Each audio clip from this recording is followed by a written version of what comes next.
Please, the court. Mason Nelson on behalf of the appellants. Good morning, the court. Good morning, Mr. Christoph. This is a land use case arising out of the city of Annapolis. There are really three related cases, one of which was before this court, and Judge Berger was on the panel. That was the one that Judge Shaw wrote. That's correct. And the other two related cases are a variance case and this special exception case, but they're all arising out of the same project. And Judge Shaw's opinion, on which Judge Berger served, addresses the procedural points. And one of the key procedural points that we wish to make in this argument is that this court observed that the circuit court affirmed the denial of the variances.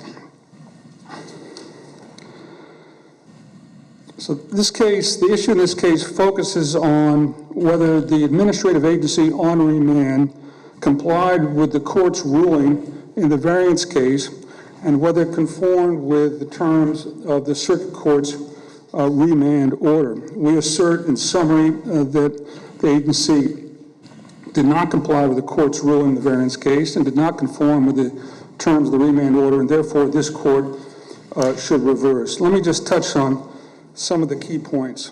This case, I said, was in Annapolis. It's in Eastport. Annapolis has its own zoning ordinance, so we're talking about the City of Annapolis zoning ordinance, not the Anne Arundel County ordinance. That when one looks at land development in Eastport, the dominant constraint on development in Eastport is space. There's inadequate space for buildings and inadequate space for parking. That's the dominant pressure point in Eastport. In this case, the zoning rules authorize a restaurant by right of up to 50 seats, by right by up to 50. The rules allow certain parking consistent with certain setback requirements. The applicant desired to have a restaurant with 75 seats, which required a special exception, and the applicant required variances to get the requisite parking for a 75-seat restaurant. And we can get into the weeds in this case, but let me just address the court to page 6 of my opening brief, because there's a diagram which illustrates 9 parking spaces in red, which were the subject of one of the variance requests. Right. Those were the ones under the overhang? Correct. Thanks. Then in the normal course of events, planning staff reviews the application. Planning staff recommends approval of the variances, recommends approval of the special exception conditioned on the grant of the variances. The Board of Appeals disapproved, after an evidentiary hearing, quasi-judicial hearing, disapproved the variances and approved the special exception for reasons subject to the conditions set forth by the staff report. So now we have this conflict. So the board is saying we're going to approve the special exception but deny the variance, and staff said the special exception is only good if you approve the variance. There was the judicial review proceeding. The circuit court affirmed the board's disapproval of the variances, extract 89 through 94, affirmed the disapproval of variances. We argue that ruling, and there was no appeal of that to this court, we argue that is the law of this case. Now we get to the but he sends back the issue of the special exception and asks the board, as I understand it, to make a determination as to whether or not the special exception with conditions can be granted in light of the denial of the variances. Correct? from the board. Yeah. Right. Well, Judge Thompson's order to the board. He did. But may I just make... Sure. I'm going to get to the point. But the point I wanted just to convey is that the disapproval of variances, we say, is now the law, the rule, the law of the case. And this is what... I think this is the nub of the legal question. My adversary argues this at page 6 of his brief. I'm just reading from the brief. That decision, this is the ruling on the variance. That decision did not, as appellants maintain, determine that the requested variances were necessary, but merely affirmed the board's denial of the variances. That's the applicant's point. The applicant's saying, Nelson's wrong. That ruling means nothing because all the court did was affirm the denial of the variances. That, I believe, is the nub of the case. All right, so now we're back on the Board of Appeals, and this is Your Honor's query. Well, didn't he... I'm focused on the special exception, but I understand your point about the variances. Yeah, okay, so then the remand of the special exception says, I'm paraphrasing, you got to work this out. You got to reconcile this disconnect. So now we're on remand in the special exception, and there's a proposal on the board, that's my word, for the parking, including these 9 spaces that I've delineated on page 6 of my papers. And this ruling by the circuit court is ignored. I say you can't ignore that ruling. We have a ruling by... Ruling of the circuit court as to the variance. Correct. I understand. All right. I said, well, and I'm arguing this in this quasi-judicial proceeding, and staff is ignoring it. Counsel for the applicant is shrugging his shoulders. There's no real ruling. It was just an affirmance of a disapproval. And I said, no, it's the law of the case. But as I understand it, there was a different proposal for a lesser number of seats, correct? And therefore a lesser number of parking spaces. So then I guess my question is, we're reviewing the remand of whether or not the board could grant a special exception with conditions, correct? I mean, that's the issue before us. That's one of the issues before the court. Okay. The first issue is whether on remand the board conformed with the court's ruling that... Absolutely. That's you're saying is it was a strict remand order, and the board had to confine itself within the confines of Judge Thompson's. Am I right? I'm just trying to make sure I understand your argument. Yes, but you can't ignore the circuit court's ruling that you were denied a variance for those 9 spaces. Yes, sir. I think what I think you're arguing is that if you denied if the circuit court, said, the denial of the variances was necessary, you're treating that as a denial of the special exception. Is that correct? No, I would say this, that I think the circuit court's ruling the variance is, because it was not challenged on appeal, is a final rule. It's the law of the case, which is you need a variance for those 9 spots under the overhang depicted on my page 6 of my brief. The court affirmed the denial of it. So you can't come back and have a special exception plan which assumes you can have 9 parking spaces there. Right, so when they came back on remand, they have a revised plan. It was different, Judge Berger. They delineated the 2 variances in the back end, right. 2 spots. I saw that. They're toast, right? But they left in play the 9 that they lost. And the impression was, well, who cares? That ruling means nothing. Well, but they modified the site design plan, right? I mean, that was different in the context of the matter that was before the board on remand than it was before Judge Thompson. At least that's what I thought, didn't it? All right, the devil's in the detail. I would say they modified it in this respect. They deleted the two parking spaces all the way in the back, for which they were denied a variance, and left the 9 in identically in the identical spot. So there's no change to those 9. If don't they need, even with the reduced capacity of the restaurant, don't they need those 9 spaces? Well, yes. We may be talking across purposes, but don't the parking rules prohibit them from counting those 9 spaces? That's what I get from your brief. So our argument is, number 1, the rules prohibit it. Number 2, we litigated the case. I'm sorry, I didn't mean to speak. So whether I may not be fully understanding your argument, but it just seems to me that whether they ignored the limitations on remand or not, it's hard to understand how they could approve this plan if they need to count those 9 spaces that you say they can't count.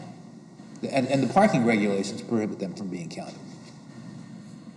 Yes, yes, yes. Okay. We assert, to summarize, the parking regulations prohibit the use of these 9 spaces because they're within the setback. Within 20 feet or something. Whatever, the details are in the brief. Okay. All right, that's point 1.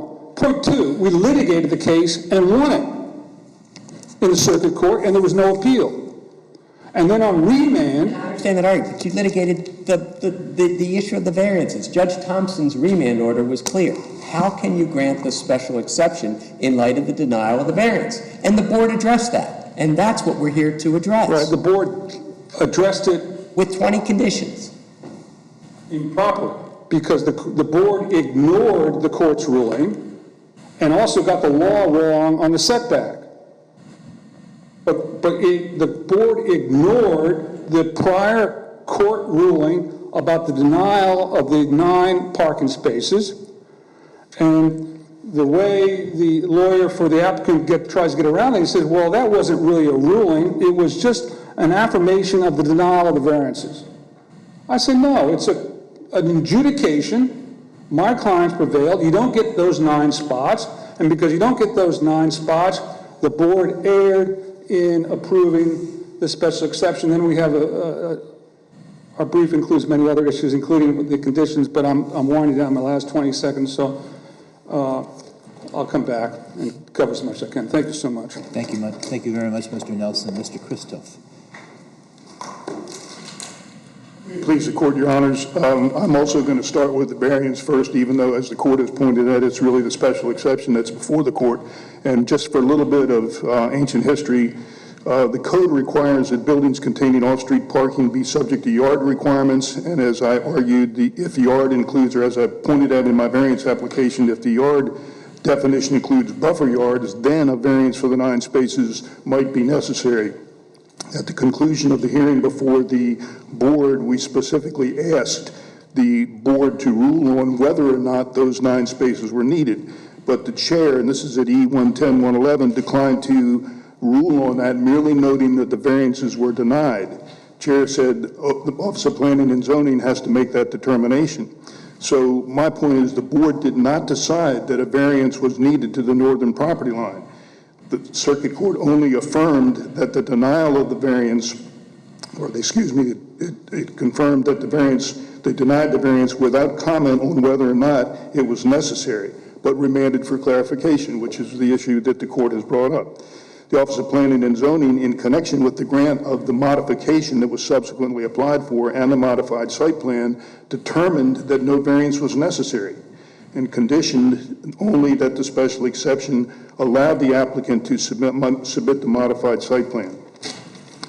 With regard to the circuit court remand, we would argue that the circuit court's remand of the special exception was for an adequate articulation as to how it could approve the special exception while denying the variances. Right. Your position, as I understand it, that the remand was for clarification as to how the special exception could be granted and the variance denied. Correct. Did you, as I read it, did you submit the modification of the plan in advance of Judge Thompson's remand order?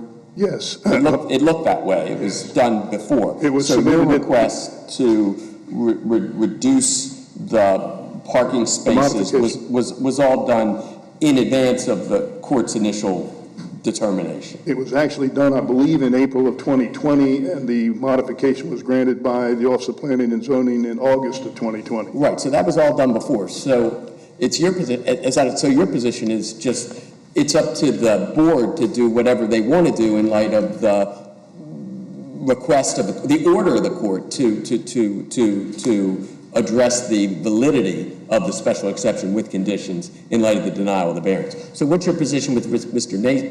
Nelson's argument, that is that the denial of the variance controls, that was litigated, and that's the end of it for the purposes of the board's remand? Your Honor, our position is that there was no limitation in the court's order remanding, dictating what the Board of Appeals could consider. There was nothing in the remand that precluded the Board of Appeals from considering evidence not contained in the record. And in fact, condition number 18, the board attached 4 conditions, as the court is aware. Condition 18 required conformance with all zoning regulations. And since the board states this in its opinion, knew when it approved the special exception that had denied the variances, it also knew that the applicant would have to submit additional evidence, which in fact it did. And in accordance with Eastern Outdoor, which I've cited in my brief, had the circuit court intended that the board not consider new evidence, it should have specifically stated that in the remand order. With regard to the issue of the law of the case, I disagree with counsel. The doctrinal law of the case expresses the practice of courts generally to refuse or reopen what has been decided. It doesn't extend to facts or points of law which might have been but were not presented and determined. Only applies to those actually decided. In this case, the Board of Appeals denied the variance for the 9 spaces under the building, but refused, even when asked by the applicant, to determine whether that variance was needed. The circuit court only affirmed the denial of the variance. It didn't posture on whether or not those variances were required. And accordingly, that issue wasn't decided by the circuit court. The Office of Planning and Zoning subsequently, in approving the modification, determined that those 9 spaces were not needed to answer the court's question. And that's our position. In fact, they probably never were needed. But out of abundance of caution, the applicant applied for them because of the potential for ambiguity between the several sections of the code dealing with buffer yards, yard setbacks, et cetera. And is that because, is that the 9 spaces were no longer needed was because of the modification of the site design plan or the zoning boundary adjustment issue that Judge Shaw addressed? No, the spaces were needed and are needed, but a variance for those spaces is not needed. And the variance for those spaces was, in essence, conditionally applied for. The applicant, through me, said, we don't know if we don't know if it's... Tell us whether they're necessary or not. The Board of Appeals wouldn't do that. As a matter of fact, the chairman specifically said, we've denied the variances, that's not before us, that's up to Office of Planning and Zoning. Circuit Court similarly didn't say the variances were necessary or unnecessary. That's the position why it's not law of the case, because it's... Exactly. Okay. Because on appeal, the Circuit Court affirmed the Board of Appeals, and the ensuing appeal by the appellants to this court was subsequently dismissed. We think the law of the case is that the 9 spaces aren't needed, because that issue was appealed, the modification was appealed by the protestants and has since been dismissed, the appeal to this court. So the issue as to... Your appeal of the denial of... his, okay, yeah, I got you. The other case that was just recently dismissed here. Right, gotcha. It's confusing. No, I understand. With regard to the issue of affirmative findings, 21-26050 requires that the Board of Appeals decision be based on written findings. It doesn't say that those written findings have to be findings made by the board itself specifically, and in this case, those findings were made by the Office of Planning and Zoning, and the board concluded based on the evidence presented that the special exception criteria were met. That's E052. Pursuant to 21-260305B5, the Board of Appeals can stipulate conditions and restrictions on the establishment and maintenance of the special exception to secure compliance with 21-26050, and that's what the board did here. The condition 17 anticipated the authorized changes which were subsequently brought into effect by the submittal of and approval of the modification. Condition 18 states the use and operation shall be in conformance with all regulations and codes, including zoning subsections, which require that parking requirements are met on site. And this is important because it's contrary to counsel's argument. The demonstration that the application can comply doesn't have to be done at the time that they don't have to demonstrate compliance, I should say, at the time the special exception is heard and decided. The code only requires that you demonstrate the ability to comply at such time as the special exception is implemented and put in effect. and that was the case here.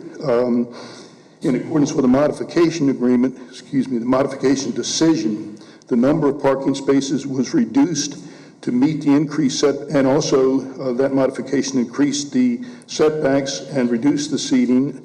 It was affirmed by the Board of Appeals, it was affirmed by the Circuit Court, and as previously noted, an appeal from the Circuit Court's decision to this court was subsequently withdrawn by the applicant. With regard to, with regard to the substantial evidence relative to the parking requirements, I would point out that Section 2162-120G requires a 20-foot buffer from the edge of pavement to a residential property line. There are two residential property lines in this case. There's the western, what I'll call western property line, which is the property line with Mr. Macy's clients, and a 20-foot setback has been provided there. Also, even though it's developed in a mixed use, the property at 400-406 could be construed to be a residential property, Chesapeake, I should say, 400-406 Chesapeake could also be construed to be a residential property line, and a 20-foot setback has been provided there. The northern edge of the lot, which is the edge abutting the brew pub, both of those properties are zoned B2 OCD. So under 2162-120G, only a 10-foot buffer is required. And I point out to the court, it was argued but never really addressed by anybody. Section 2166-050C says that if the spaces are included within an enclosed building, there's no side yard requirement. Nonetheless, the posture of this case has been there should be a 10-foot setback to the northern property line, and that 10-foot setback has been provided. Again, the Circuit Court didn't determine whether or not a variance for the 9 spaces was needed, but only affirmed the board's denial of the variance. The court never concluded, as counsel argues, that the Board of Appeals was correct in upholding the need for a variance. The Board of Appeals didn't uphold the need for a variance. In fact, through their modification, they recognized ultimately that no variance was necessary to accommodate those 9 spaces.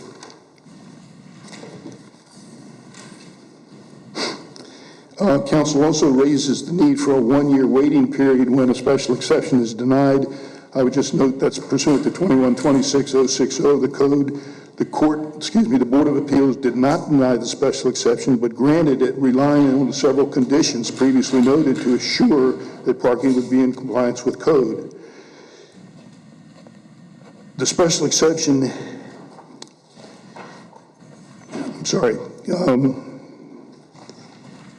the argument is that a variance was needed, but in fact, as has been argued and also demonstrated by the record, that variance was not needed. 2126-060 and 2126-080A3 ignore the provisions which establish the conditions which allow modifications to the special exception and site development plan when those modifications are deemed by the Director of Planning and Zoning to be minor modifications. That's what happened here. Are they minor? No one has challenged whether they are or not, Your Honor. In fact, the Planning and Zoning Director included they were, and under both those sections of the code, that's the determination. I mean, that's what the code says, as long as they're minor.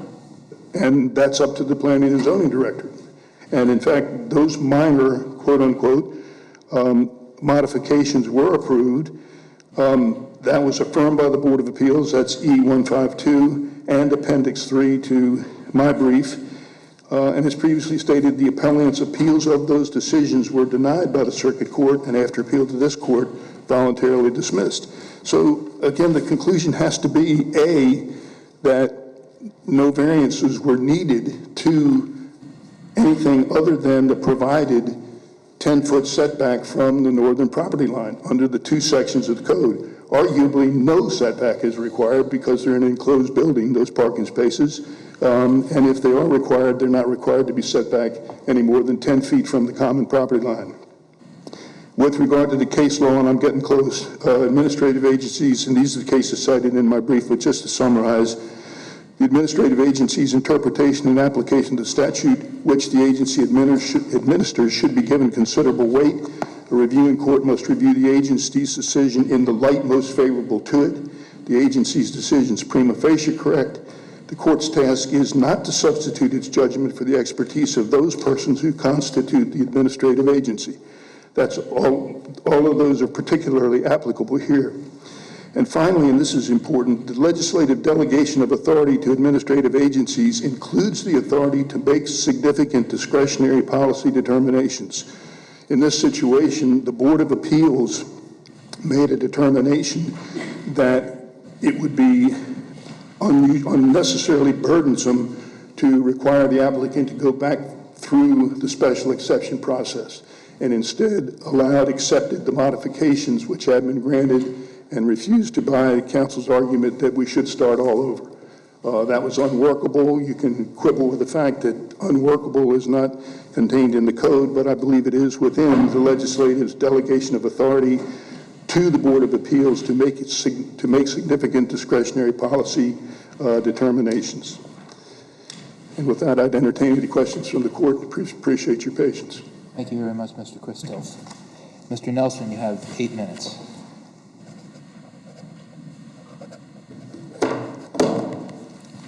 Let me address the remand order piece, which I think is discrete from the variance piece, but we cover that, I think, in the first 12 minutes. The remand order instructed the board to provide, quote, further clarification to explain how the special exception is permissible in light of the denial of the parking variance, E79. Explain how the special exception is permissible. The applicant then modified the application to reduce the number of the seats from 75 to 65 because the applicant was arguing it could satisfy the parking requirements with 65 but not 75. We argued this is a new plan. It's beyond the scope of the remand order. The circuit court remand order was precise. And in response, the board attempted to retroactively reframe the scope of the special exception application, and these are the words of the board at extract 149. There was an application for a, quote, standard restaurant with approximately 75 seats, extract 149. With all due respect to the chairman of the board, that statement is incorrect. There was an application for 75 seats, not approximately 75. We assert that the board did not adhere to the requirements of the remand order. Well, the remand order didn't impose any restrictions, right? It was just pretty open-ended, just requesting clarification. I disagree with the court. Okay, how so? Tell me what Judge Thompson did in the remand order that prohibited the board from determining it was a minor change and therefore granting the special exception with 20 conditions. His words were, quote, I'm quoting the remand order, quote, explain how the special exception is permissible. He didn't say a special exception, he said the special exception. The court smiles, but I'm just trying to understand the argument. Right. I get you. Right. I understand. Okay. You're saying that the order of remand was strict and the board erred by liberally construing it.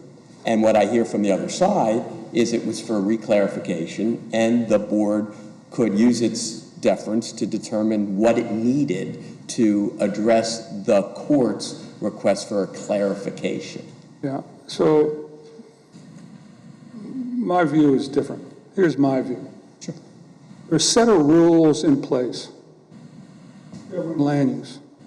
Sometimes they're arcane, sometimes they're precise, sometimes they're vague. But the rules have a purpose.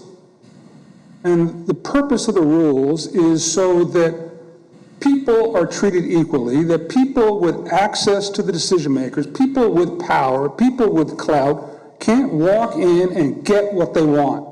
That's the purpose of the rules. I understand your point, the versus A. I understand, but it's an important difference. So my clients think from my client's perspective. We litigate the case, all three cases. We win the case in the circuit court. And then we come back to the agency, and it's as if these rulings have no meaning. Like, did they just evaporate? What was that 24 months of hard labor for if you could just ignore that ruling? And then we get into the agency and make the point, and then they start on the fly manipulating what the remand order was, converting it not from a special exception for 75 seats, but for approximately 75. They were trying to get this case over the finish line. And I said, no. My clients are citizens. There are a set of rules that are designed to protect, to create equal treatment for everybody. My clients want equal treatment. Why should someone with power and authority be able to walk in and get what he or she wants? So, yes, I'm making technical points, but there's a reason to have those technical points. And we want fairness, and we didn't get fairness in this case. And I understand that argument about the fairness, because you're right. There is concern that you voice that I understand about having a matter sent back and then a determination on a different plan made at that stage. And that's a fair point. I guess that's why I was asking about the minor versus other change, because I don't know. But what I'm hearing from the appellee is this was a different proposal that was actually done before Judge Thompson's order of remand, and the board considered it and attached lengthy conditions. And I guess my question is, despite that understandable unfairness, is that a violation of the board's procedure? It's a violation. Here's why. Number one, there's a court order that says what you got to do. They changed the court order.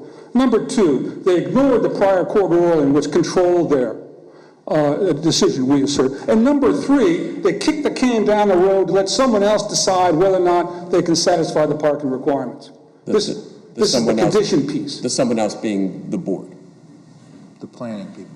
The planning department. The recommendation from planning to the board. Yeah, and so, and we say under 2605.0, the board is required to make the affirmative findings that you can conform with the parking. This is the point that you're talking about at the very beginning of our discussion. And they kicked that can down the road.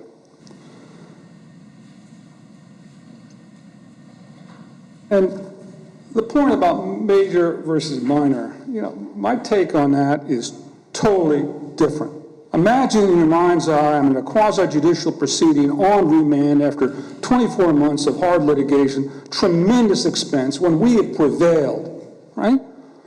And I make this point, and then the chairman says, in effect, well, what do I do, Nelson? I said, well, there's a mechanism in the rules. You refile and do it properly. And he said, oh, that's an inconvenience. We quote the precise words. I may have the precise word, but we quote it in our paper. He says it's an inconvenience. Well, you can't change the rules because it's inconvenient for a person of power. We want conformance with the rules. We want fairness, and my clients didn't get it. So for all those reasons, we respectfully urge this court to reverse the decision of the circuit court. Thank you so much. Thank you very much. The case is submitted. That was number 33 of the 2022 term.